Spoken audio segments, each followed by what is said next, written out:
What's up everyone, it's me SpeedSuperSonic bringing you guys another video. In this video today we are back again to talk more about Sonic Frontiers. Another new environment, I know, we'll be back to the original set soon, just give me a few videos and we'll be there. But today the hype changes won't stop rolling because we have even more Sonic Frontiers information to talk about. It seems like this is endless. I would love to talk about other things, but no. Yesterday when we got the Nintendo Direct thing, like a couple hours after, it was announced that Game Informer will be having this spotlight on Sonic Frontiers, and today is the day. It has arrived and we have a bunch of new info on Sonic Frontiers thanks to Game Informer. There is a lot of stuff here when it comes to cutscenes, when it comes to gameplay, cyberspace, all of this stuff that we haven't previously known. We have all the juicy details. We will not be reading the entire article. I do not want to get sued, but thankfully some Sonic news outlets have put together a compilation of some of the most juiciest, interesting tidbits to come out of this Game Informer article. So without any further ado, let's go ahead and dive into this and see what they have to say. I'll give my thoughts and we'll discuss a little bit about this. Okay, so the first thing that we're going to be going over today are the cutscenes. We are looking forward to these cutscenes, at least I think a lot of us are, after yesterday, because we saw our first glimpse, proper glimpse I would say, at a new cutscene. I don't know what you would call it. I'm not sure if it's in the game or if it was just for the trailer. I'm really excited to see what the story for this game is going to be like and how the cutscenes will help benefit the story. So let's talk about some of these cutscenes that are discussed in this demo. Eggman arrives on an isolated island and discovers a mysterious artifact, which he then begins to upload his AI to using a device. He says the ancient secrets will be mine, but the island's own AI, or something alike, activates a protection protocol absorbing Eggman into it. That's interesting. Okay, so I guess Eggman won't have a physical presence or threat really in the story off the bat. That's interesting. I hope they don't reveal too, I want to know stuff. I just hope they don't reveal too much in here. The scene pans to something akin to the Sonic 3 intro, but this time Amy is along for the ride with Sonic and Tails, and they're heading for Starfall Islands to look for the Chaos Emeralds. Okay, maybe we get some good dialogue in there. However, Tails loses control of the tornado biplane and flies into a wormhole. Sonic awakens in an area reminiscent of Green Hill Zone, being an entirely linear sequence. So I'm guessing that the game will kick off with this Green Hill Zone,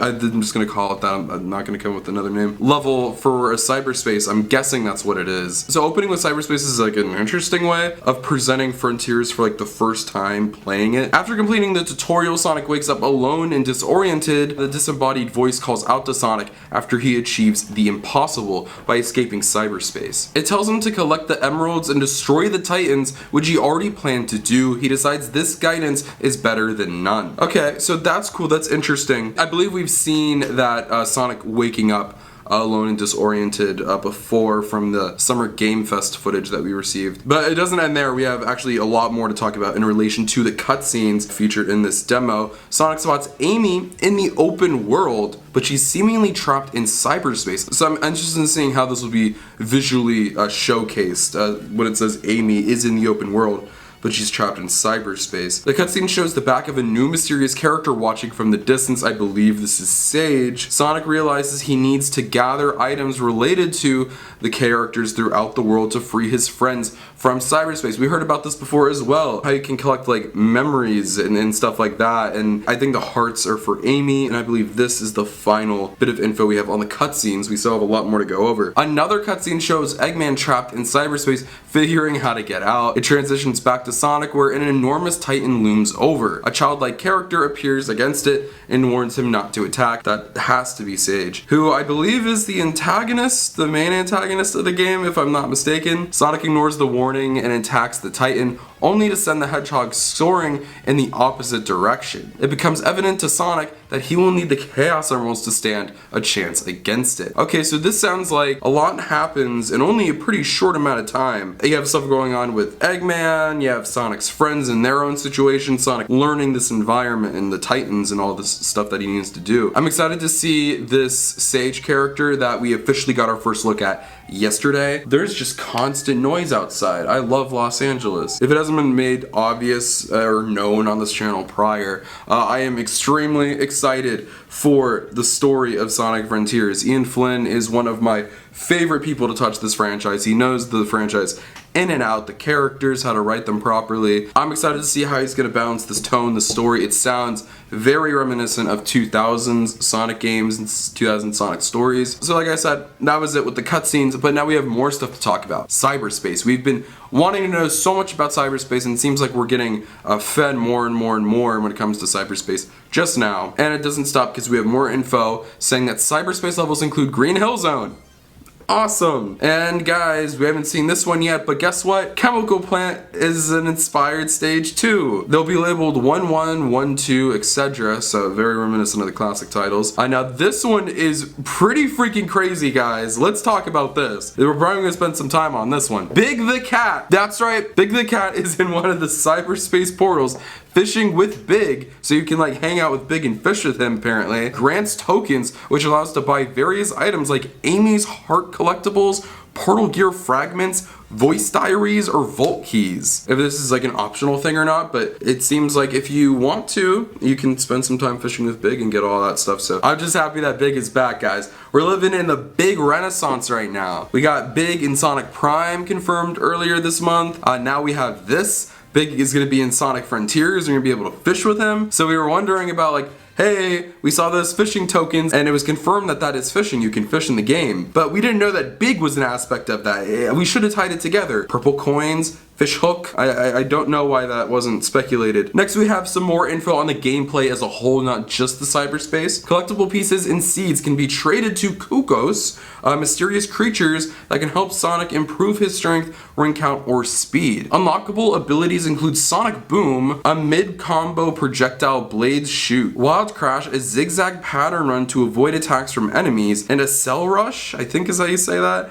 Increased power when combo meter is maxed out. So I guess this is just describing some of the things that you can get in the skill tree, which is cool. Clicking the analog stick activates the Lightspeed Dash. So there you go. That's different for the Lightspeed Dash, is clicking the analog stick. Usually it's like Y or like triangle, I think is for PlayStation. I'm an Xbox guy. I know, I'm sorry. The heads-up display graphic contains a permanent waypoint and directional navigation system in addition to the game's map. So nothing too crazy there, just really the names of some of these attacks you can get in the skill tree and specifics on what they do. And then we have our final section with a couple more pieces of information from the Game Informer article. There's nothing too insane here, but these are just like miscellaneous pieces of info put together, so let's dive into all this right now. Writer Ian Flynn drops references to other games like Sonic, saying that Kronos Island would be a great place for a Chow Garden. So he's not saying that there is a Chow Garden in Kronos Island, which is like the main island we've seen so far. We know that there are other ones as well. But he's also not saying there is a Chow Garden, he's saying it would be a cool place to have one. So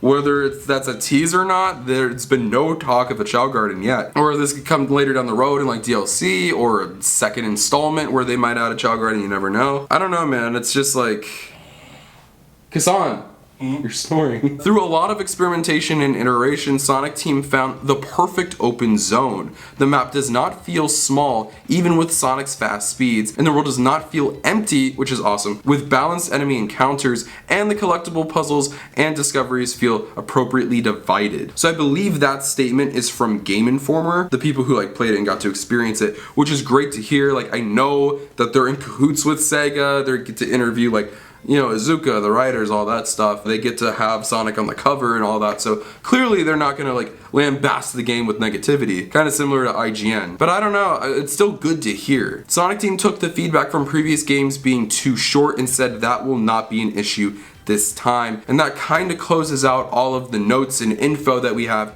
on Sonic Frontiers from Game Informer. All of this stuff is very, very exciting. And overall, what did I think of all of this stuff from Game Informer? I liked everything I heard. We got some info on the cutscenes and how those will play out. Nothing really too crazy to take away from that because it's like we're not watching them, so it's not like very impressive. They're just describing it. But hearing some more details on the story and Eggman and Amy and Tails and all of that were I think my biggest and most anticipated thing that was mentioned in this Game Informer article had to be the fact that we can fish with Big the Cat. I've been waiting for his return for a very long time, and that's gonna be very fun. But I don't know, man, I like everything I've heard from this game. You guys know, if you've been watching the channel, if you haven't, why aren't you? Make sure you're subscribed. That we've been looking forward to this game really since day one. I wasn't dissatisfied with the first gameplay even. I've liked everything I've seen. It's just gotten even better for me. I am so excited for Sonic Frontiers, and I am so excited for what this game has in store, but this is where I pass it off to you. Do you like what we've heard from this Game Informer article? What's something that you're looking forward to the most? Is it Big the Cat? Is it